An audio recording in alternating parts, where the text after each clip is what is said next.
जय हिंद। आज हम लोग जानेंगे कि जे के द्वारा जो आपका पहला सेट जो जारी किए गए हैं, इसमें जितने सारे ऑब्जेक्टिव क्वेश्चन होंगे वो सारे का सारे क्वेश्चन आपके सॉल्व करवा दिए जाएंगे, है ना।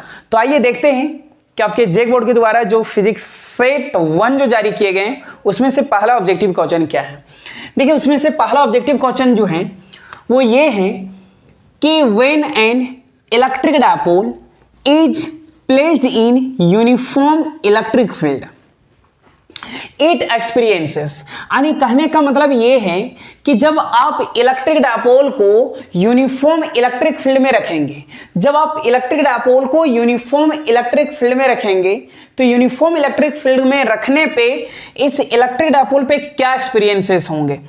तो आपने पढ़ रखा है कि ये यूनिफॉर्म इलेक्ट्रिक फील्ड है, और जब इस यूनिफॉर्म इलेक्ट्रिक फील्ड में आप इलेक्ट्रिक डायपोल को रखोगे, आपको पता है कि इलेक्ट्रिक डायपोल में दो पोल होते हैं, एक पोल नेगेटिव होता है, एक पोल पॉजिटिव होता है, बीच के सेंटर को डायपोल कहते हैं। तो आपको पता होगा कि एक फोर्स हम लोग F1 बराबर QE लेते थे और दूसरा फोर्स F2 बराबर QE, है ना। तो यहां पे होता क्या था कि जो मैग्नीट्यूड F1 का होता है वही मैग्नीट्यूड F2 का होता है। तो दोनों का मैग्नीट्यूड इक्वल होने के कारण और ये डायरेक्शन अपोजिट होने के कारण इस इलेक्ट्रिक डायपोल में जो नेट फोर्स का जो इफेक्ट होते थे वो क्या होते थे, जीरो होते थे। बातें समझ में आ रहे हैं, क्योंकि दोनों फोर्स का मैग्नीट्यूड क्या है, बराबर है, मैग्नीट्यूड बराबर पर डायरेक्शन एक दूसरे का अपोजिट। तो यहां पे जो नेट फोर्स बनेंगे वो क्या बनेंगे, जीरो। तो यहां पे हम लोग क्या देखते थे, नेट टॉर्क देखते थे, और तब जाके टॉर्क बराबर हम लोग फॉर्मूला लाते थे Pe sin थीटा, और P sin थीटा के बदले ही लिखते थे P क्रॉस E। क्या बातें समझ में आए।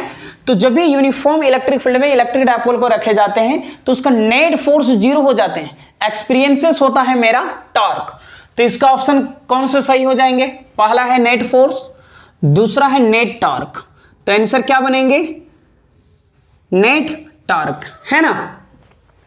चलिए दूसरा क्वेश्चन है कि two charged sphere are separated by a distance d, exert या force F on each other.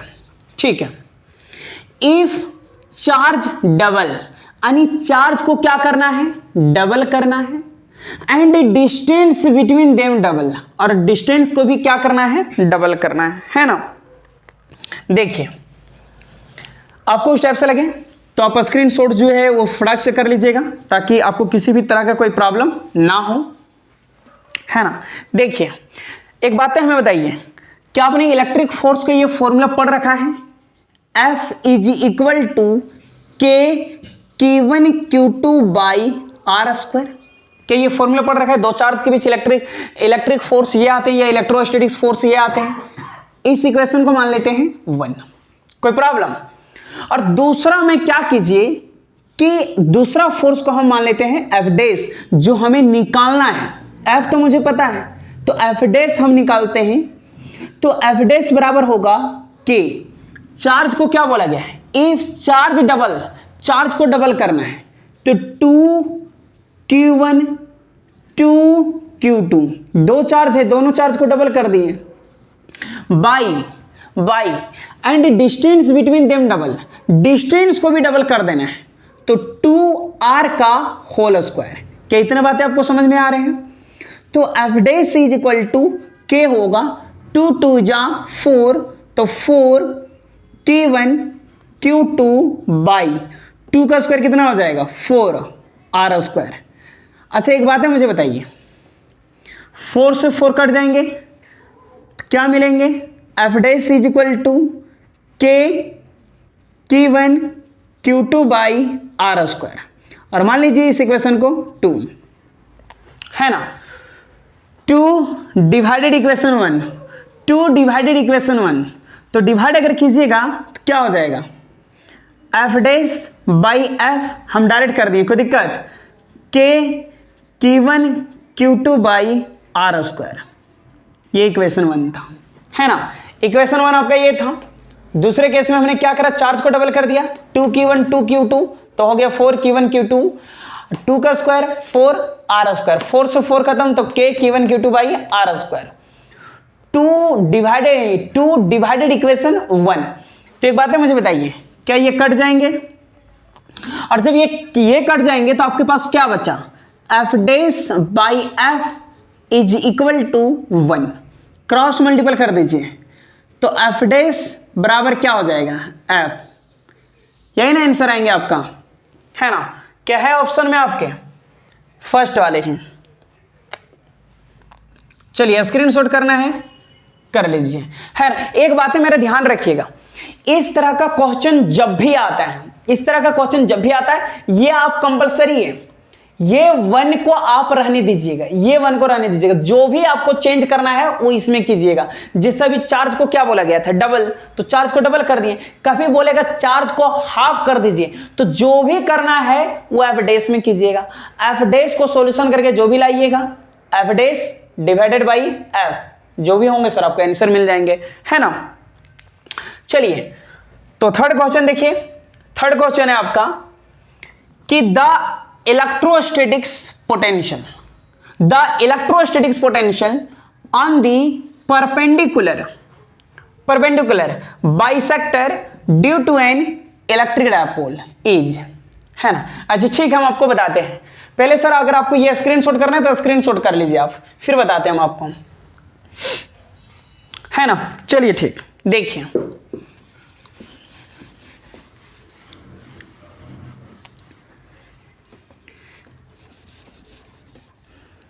देखिए इलेक्ट्रिक पोटेंशियल बोला गया है, ये चीजें ध्यान रखिएगा। इलेक्ट्रिक पोटेंशियल बोला है, the electrostatics potential on the perpendicular. देखिए एक बात हम आपको बताते हैं, आपने इलेक्ट्रिक डायपोल पढ़ा है। इलेक्ट्रिक डायपोल में कितने पोल होते हैं? 2 पोल, एक नेगेटिव एक पॉजिटिव, बीच के सेंटर को क्या कहते हैं? Dipole centre. ऐसे ना हो कि आपको पता है कि डायपोल एक्सिस से पास होने वाली ये लाइन को, ये वाले लाइन को हम लोग किस नाम से जानते हैं? Axial line. कौन सा लाइन? Axial line. तो क्या एक्सियल लाइन कहीं परपेंडिकुलर को रिप्रेजेंट कर रहा है? नहीं। जब नहीं कर रहा है तो एक बातें हमको बताइए। देखिए ध्यान दीजिएगा, इलेक्ट्रिक डायपोल में कितने पोल होते हैं? बोलिएगा। 2 पोल, एक पोल नेगेटिव, दूसरा पोल पॉजिटिव, बीच के सेंटर को डायपोल सेंटर है। नेगेटिव को ए, पॉजिटिव को बी, ए से ओ का लेंथ एल, ओ से बी का लेंथ एल, है ना? और डायपोल सेंटर से पास होने वाली लाइन को, डायपोल सेंटर से पास होने वाली लाइन को, इसी लाइन को हम लोग इक्विटोरियल लाइन कहते हैं। कौन सा लाइन? Equatorial line. लेकिन ये लाइन इस डायपोल सरफेस पे कितने डिग्री पे होना चाहिए? 90 डिग्री पे होना चाहिए। कितने डिग्री पे? 90 डिग्री पे। डायपोल सेंटर से पास होने वाली लाइन को इक्विटोरियल लाइन कहते हैं। लेकिन इक्विटोरियल लाइन तब कहेंगे जब वो डायपोल सरफेस पे कितने डिग्री का एंगल बना रहा हो? 90 डिग्री का एंगल बना रहा हूं। तो आर डिस्टेंस दूर हमने कहा कि इस पॉइंट पे बताइए इलेक्ट्रिक पोटेंशियल क्या होंगे। तो इलेक्ट्रिक पोटेंशियल जो निकालना है वो पी पॉइंट पे निकालना है। आपको पता है पी पे तभी पोटेंशियल मिलेंगे जब यहां पे कैसा चार्ज होना चाहिए? पॉजिटिव चार्ज होने चाहिए। अब पॉजिटिव टेस्ट चार्ज, तो ये चार्ज पॉजिटिव, ये चार्ज पॉजिटिव, ये वाले हैं छोटा चार्ज, ये वाले हैं बड़ा चार्ज। तो पॉजिटिव पॉजिटिव क्या होंगे? Repulsion force. तो रिपल्सन फोर्स कौन लगाएगा? बड़ा वाला चार्ज छोटा पे लगाएगा या छोटा वाला चार्ज बड़ा पे लगाएगा? बड़ा वाला चार्ज किस पे लगाता था? छोटा पे। तो याद कीजिए ये वाले को हम लोग E1 मानते थे, है ना? और एक किसके वजह से देखते थे? नेगेटिव की वजह से। कोई दिक्कत? अब एक बात है मुझे बताइए, अगर ये एंगल थीटा है तो सामने वाला एंगल 90 डिग्री, ये एंगल अगर थीटा है तो सामने वाला एंगल 90 डिग्री। अब एक बात है मुझे बताइए कि अगर ये एंगल थीटा है तो सामने वाला 90 डिग्री, यानी परपेंडिकुलर क्या है? R, बेस क्या है? L। तो हाइपोटेनियस निकालिएगा तो याद कीजिए क्या निकला था? R square plus L square. क्या निकाल सकते हो आप? परपेंडिकुलर बेस, तो हाइपोटेनियस निकालिएगा तो फॉर्मूला क्या होता है? P square plus B square, P के जगह पे आर स्क्वायर, बी के जगह पे एल स्क्वायर। जितना डिस्टेंस बी से पी का होता है उतना ही डिस्टेंस ए से पी का। तो आर स्क्वायर प्लस क्या हो जाएगा एल स्क्वायर, है ना। अब एक बात मुझे बताइए, आपने पढ़ा होगा कि पॉइंट चार्ज की वजह से इलेक्ट्रिक पोटेंशियल का फॉर्मूला क्या होता है, V is equal to K Q by R, V is equal to K Q by R. तो यहां से अगर हम V1 निकालते हैं तो K होगा Q की जगह प्लस Q, और R की जगह पे डिस्टेंस क्या हो जाएगा R square plus L square. क्या प्रॉब्लम है क्या? अगर V2 निकालिएगा, तो चलिए इसको इक्वेशन 1 मान लेते हैं। अगर V2 निकालिएगा तो सब कुछ सेम, सिर्फ प्लस Q की जगह माइनस Q, और डिस्टेंस क्या हो जाएगा R square plus L square. कोई दिक्कत नहीं है ना सर? पॉइंट चार्ज की वजह से फॉर्मूला था V is equal to K Q by R, तो V नहीं, इसको हमने क्या मान लिया V1। बस जहां पे Q वहां पे प्लस Q, और जहां पे डिस्टेंस R था वो डिस्टेंस हमें ये लेना था, तो root under R square plus L square, जहां प्लस Q वहां पे माइनस Q, और इस इक्वेशन को मान लीजिए 2, है ना।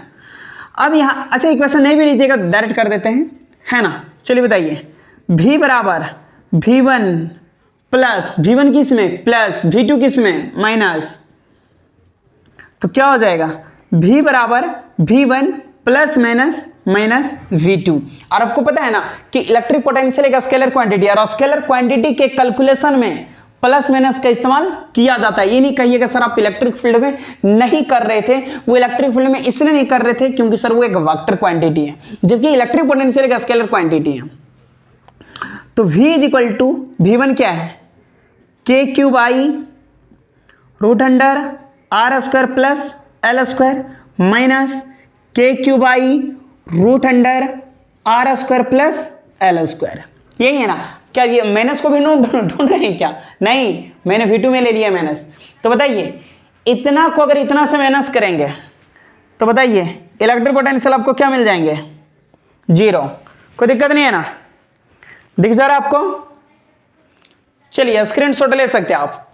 तो यहां पे इसका आंसर क्या मिलेंगे 0, है ना।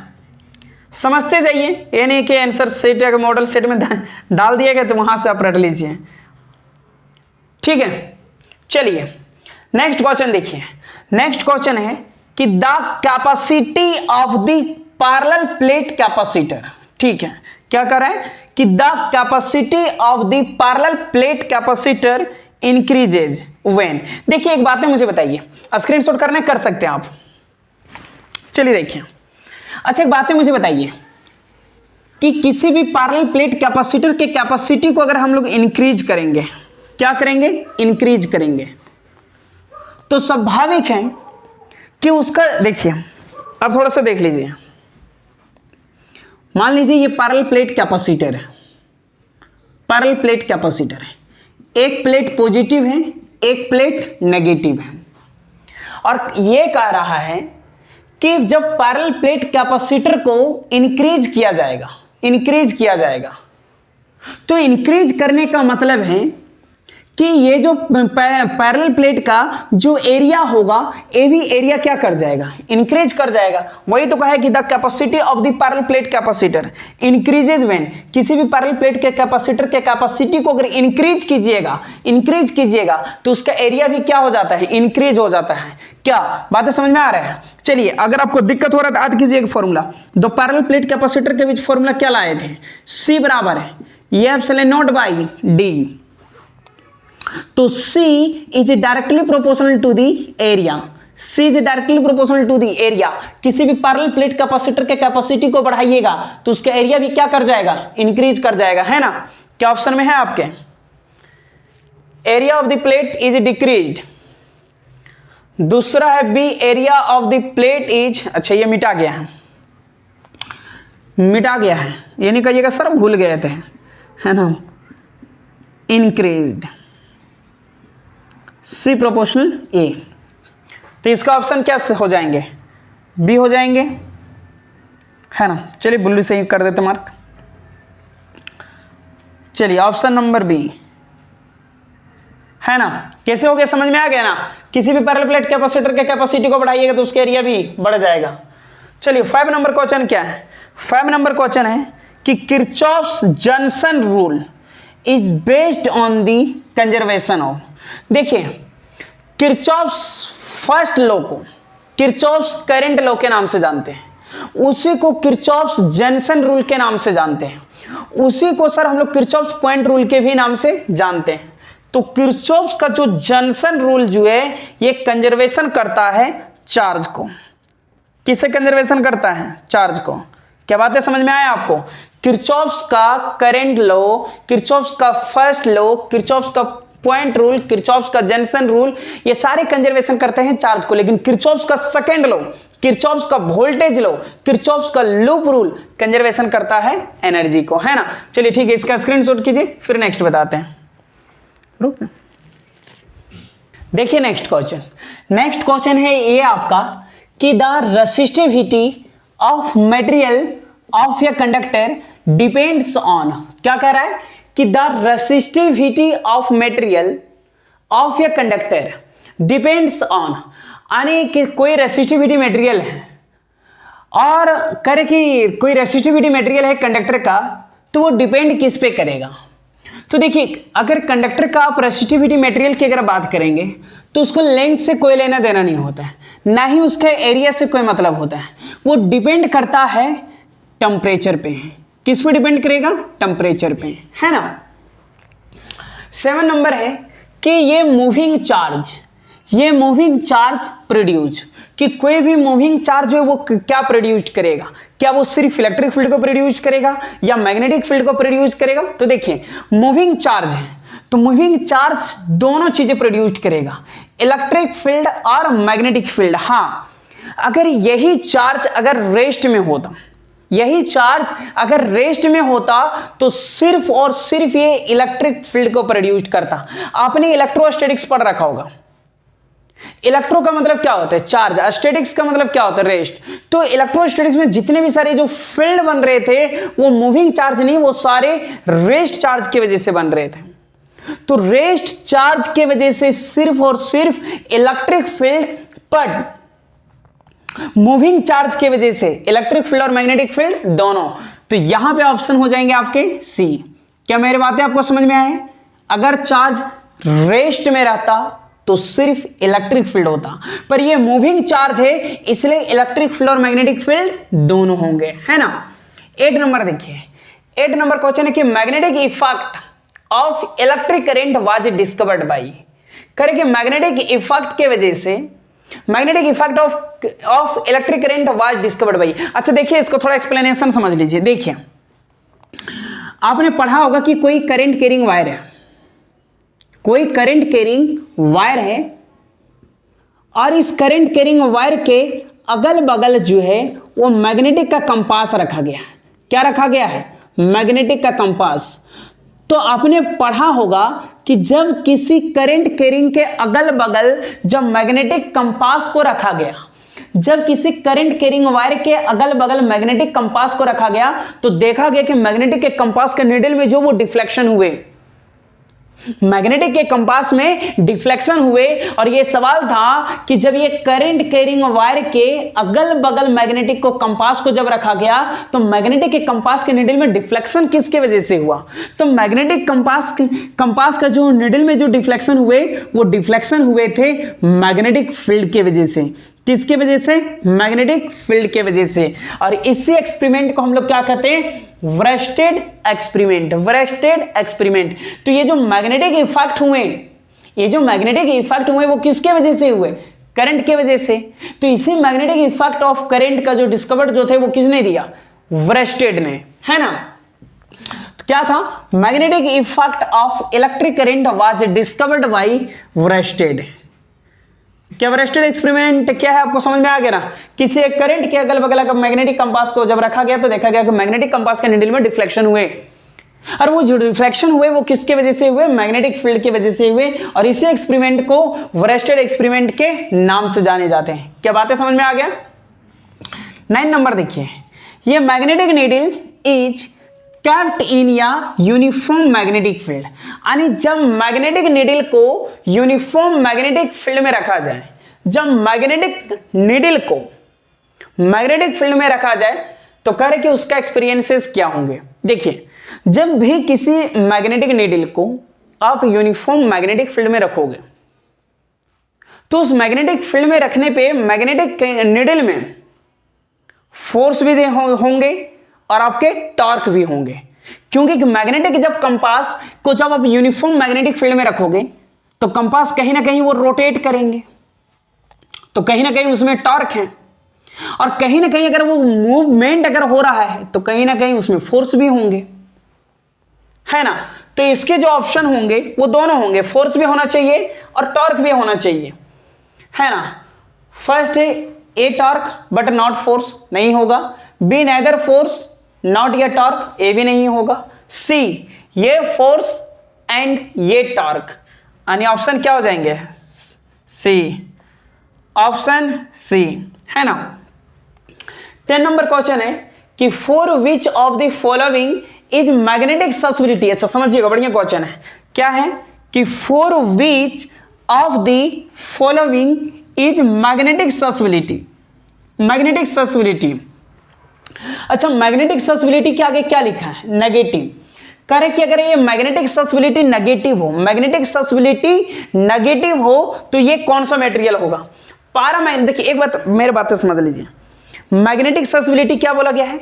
नेगेटिव बोला गया है। तो ध्यान रखिएगा कि अगर मैग्नेटिक ससेप्टिबिलिटी नेगेटिव बोला जाए तो वो डायमैग्नेटिक मटेरियल्स होता है, लेकिन मैग्नेटिक ससेप्टिबिलिटी अगर पॉजिटिव बोला जाए, मैग्नेटिक ससेप्टिबिलिटी अगर पॉजिटिव बोला जाए तो वो होता है पैरामैग्नेटिक मटेरियल। आप खुद से डिसाइड कर लीजिए। क्या कहा मैंने कि अगर मैग्नेटिक ससेप्टिबिलिटी नेगेटिव हो तो डायमैग्नेटिक मटेरियल्स, और अगर पॉजिटिव हो तो पैरामैग्नेटिक मटेरियल। सब ऑप्शन ढूंढ लीजिए कि इसमें से क्या मेरे ऑप्शन होंगे। हाँ, मैं बता दूं कि मैग्नेटिक ससेप्टिबिलिटी नेगेटिव है तो वो पैरामैग्नेटिक नहीं होगा, कि पैरामैग्नेटिक मटेरियल नहीं होगा। बी में है पैरामैग्नेटिक मटेरियल मान ली। अच्छा, ए में देखिए, ए में दो क्वेश्चन है, पैरामैग्नेटिक एंड फेरोमैग्नेटिक। नहीं, मैग्नेटिक ससेप्टिबिलिटी है तो सिर्फ डायमैग्नेटिक होगा, तो ऑप्शन ये होगा नहीं, ऑप्शन बी होगा नहीं। ऑप्शन बी तब होता जब वो नेगेटिव नहीं पॉजिटिव होता। ऑप्शन सी में है फेरोमैग्नेटिक मटेरियल, नहीं होगा। Option D diamagnetic materials.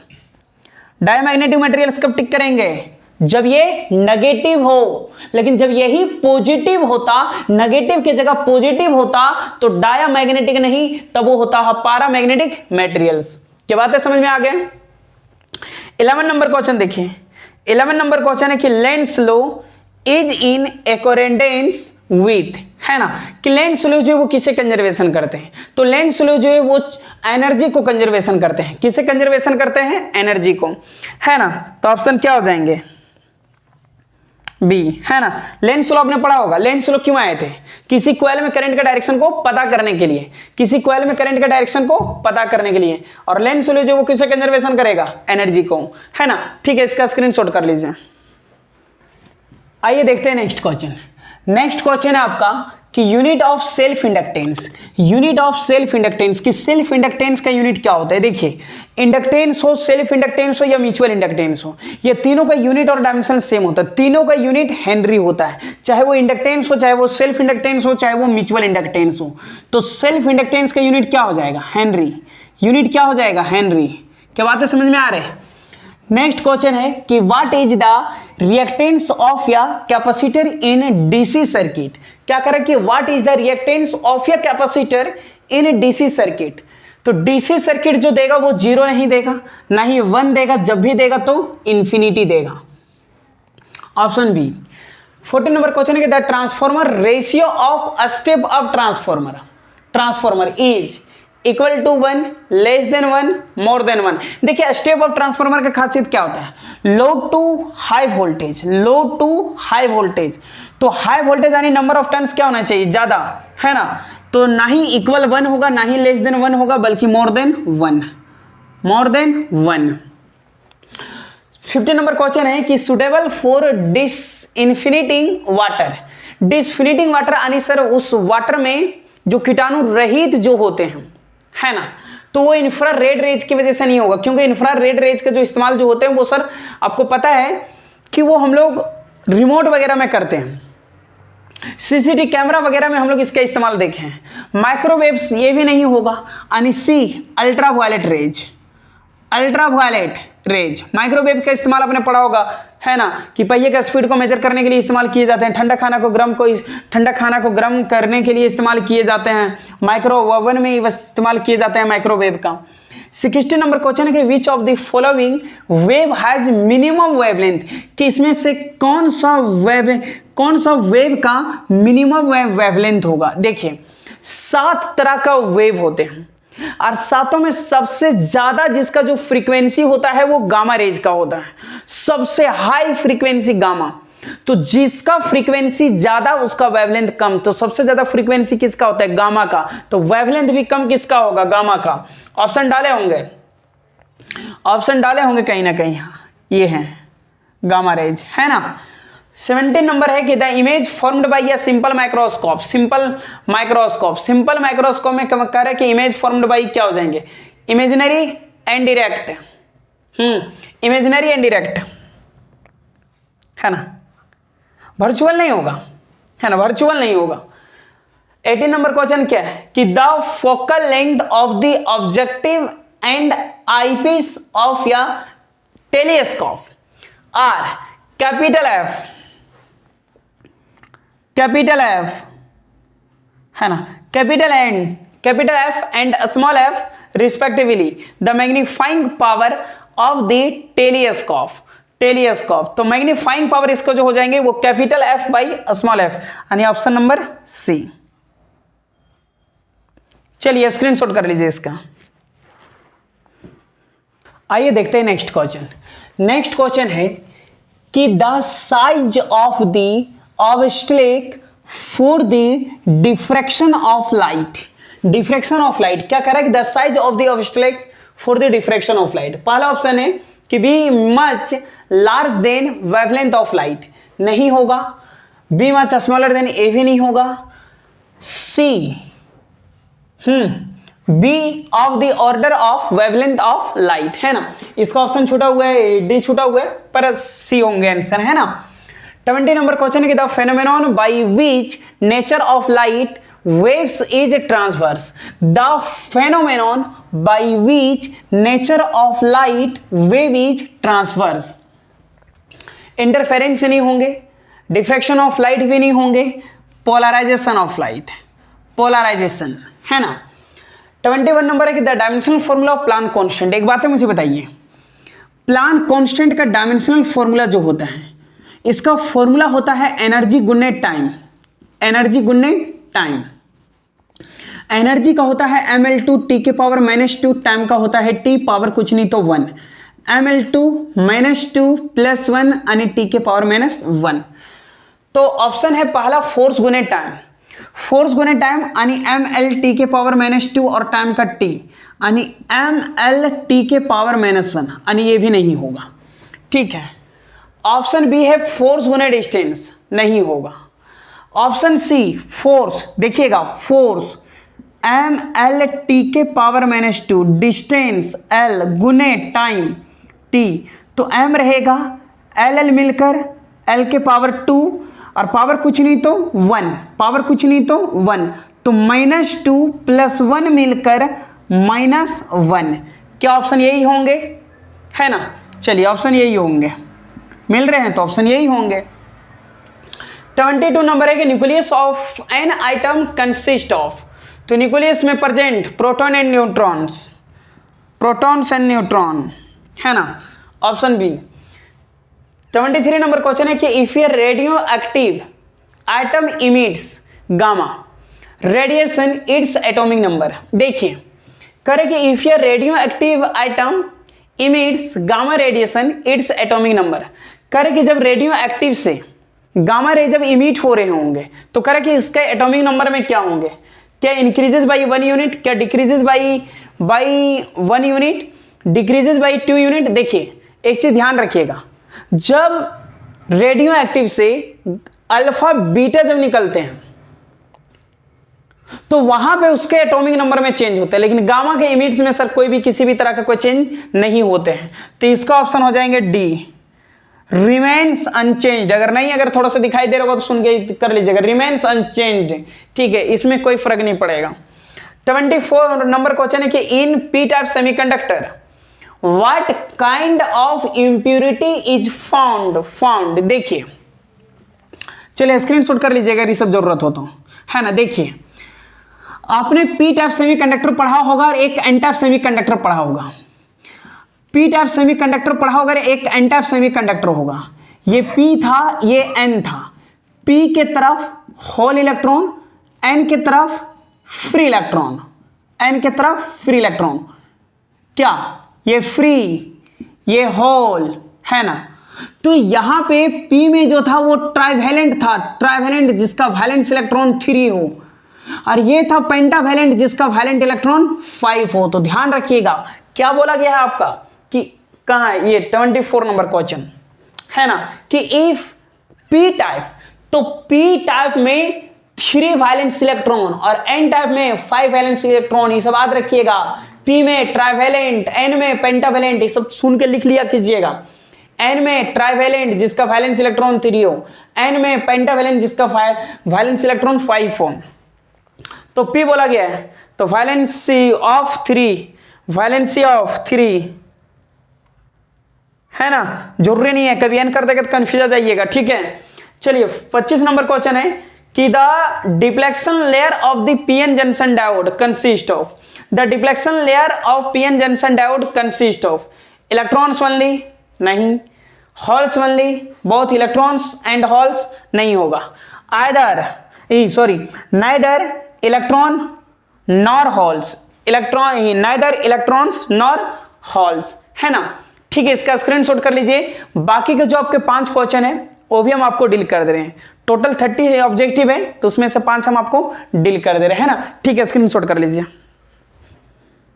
आइए देखते हैं नेक्स्ट क्वेश्चन। नेक्स्ट क्वेश्चन है आपके 26, और 26 क्वेश्चन नंबर में ये कह रहा है कि if the radius of the Gaussian sphere, if the radius of the Gaussian sphere enclosing a charge is halved, how does the electric flux through the Gaussian surface change. एक बात है, मुझे बताइए, आपने गॉस लॉ पढ़ा होगा। Gauss law का formula होता है phi integration A dot vector ds बराबर चार्ज बाई एप्सिलॉन नॉट, है ना। और क्वेश्चन में ये कह रहा है कि ये कोई मान लीजिए गॉसियन स्फीयर है, और यहां पे मान लीजिए इसका रेडियस क्या है, r,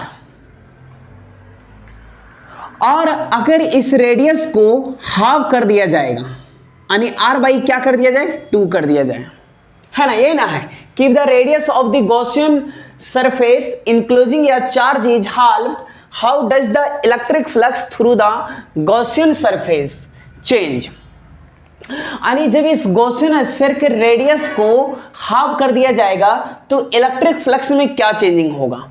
तो एक बातें हम बता दें कि इलेक्ट्रिक फ्लक्स को रेडियस से कोई लेना देना नहीं है। इलेक्ट्रिक फ्लक्स का फॉर्मूला क्या होता है, या गॉसियन स्फीयर का फॉर्मूला क्या होता है, phi integration E dot ds बराबर चार्ज बाई एप्सिलॉन नॉट। क्या यहां पे किसी रेडियस से कोई लेना देना है क्या। तो इलेक्ट्रिक फ्लक्स जो है ये रेडियस पे डिपेंड नहीं करता है, तो इलेक्ट्रिक फ्लक्स में कोई चेंजिंग नहीं होगा। वही बातें मैंने लिखा है कि there will be no change in electric flux, electric flux में कोई चेंजिंग नहीं होगा। क्यों, as electric flux does not depend on radius, electric flux जो है ये रेडियस पे डिपेंड नहीं करता है, ये रेडियस पे डिपेंड नहीं करता है। क्या बातें समझ में आ गए। 27 नंबर क्वेश्चन देखिए। 27 नंबर क्वेश्चन है कि why do the electric field lines never cross each other, never cross each other. कहने का मतलब है कि 2 इलेक्ट्रिक फील्ड लाइंस आपस में इंटरसेक्ट नहीं करेगा, 2 इलेक्ट्रिक फील्ड लाइंस आपस में इंटरसेक्ट नहीं करता है। क्यों, देख लीजिए। मान लीजिए ये कोई इलेक्ट्रिक फील्ड लाइंस है, हमने कहा कि इस पॉइंट पे मुझे इस फील्ड लाइंस का डायरेक्शन बताइए। तो इस फील्ड लाइन में अगर आप इलेक्ट्रिक फील्ड का डायरेक्शन जानिएगा तो इसके लिए आपको क्या ड्रॉ करना होगा, टेंजेंट। ये जो डायरेक्शन मैंने दिखाया वो किसके लिए, इसके लिए। मैंने कहा कि ये वाले इलेक्ट्रिक फील्ड लाइंस का मुझे डायरेक्शन बताइए, इस पॉइंट पे मुझे डायरेक्शन बताइए। तो फिर डायरेक्शन को पता करने के लिए आप क्या ड्रॉ करते हैं, टेंजेंट। क्या बातें समझ में आए। तो 2 इलेक्ट्रिक फील्ड लाइंस आपस में इंटरसेक्ट इसलिए नहीं करता है, 2 इलेक्ट्रिक फील्ड लाइंस आपस में इंटरसेक्ट इसलिए नहीं करता है क्योंकि एक पॉइंट पे एक ही टेंजेंट बनते हैं, जबकि यहां पे कितने टेंजेंट बन जा रहे हैं? 2 बन जा रहे हैं। क्या मेरी बातें समझ में आए? 2 इलेक्ट्रिक लाइंस आपस में इंटरसेक्ट इसलिए नहीं करता है क्योंकि एक पॉइंट पे एक ही टेंजेंट होने चाहिए, जबकि यहां पे कितने टेंजेंट ड्रॉ हो गए? 2 टेंजेंट ड्रॉ हो गए, है ना।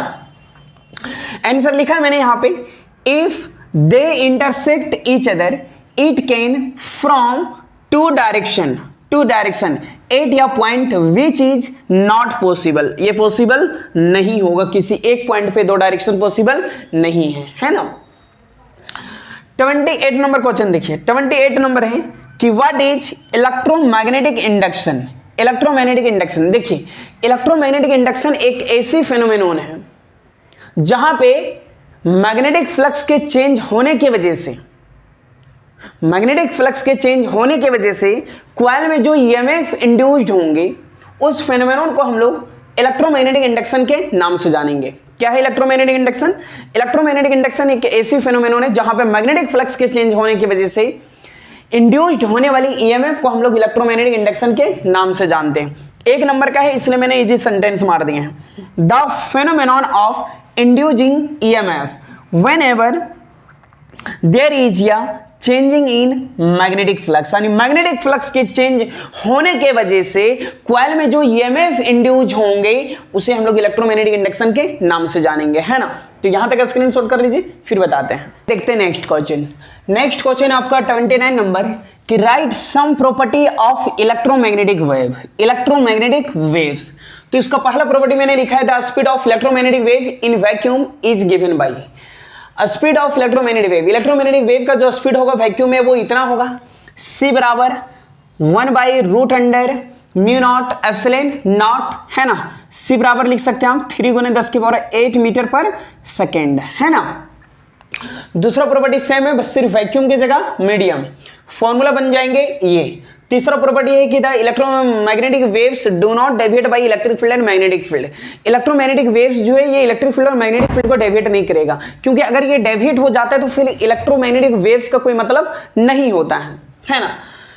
30 नंबर क्वेश्चन है कि what are coherent source of light. Coherent source of light, मेरी बात ध्यान से सुनिएगा।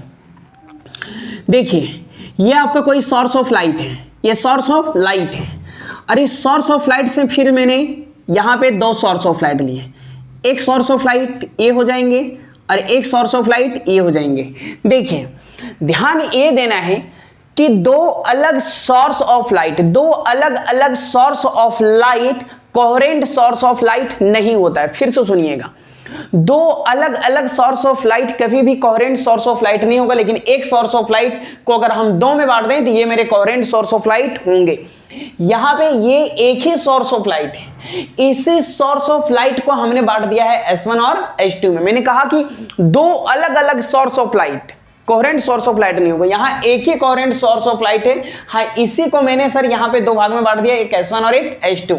और यहां पे ये दोनों सोर्स ऑफ लाइट का जो वेवलेंथ होंगे, फ्रीक्वेंसी होंगे, जो फेज डिफरेंस होंगे, वो सारे क्या होंगे? कांस्टेंट होंगे।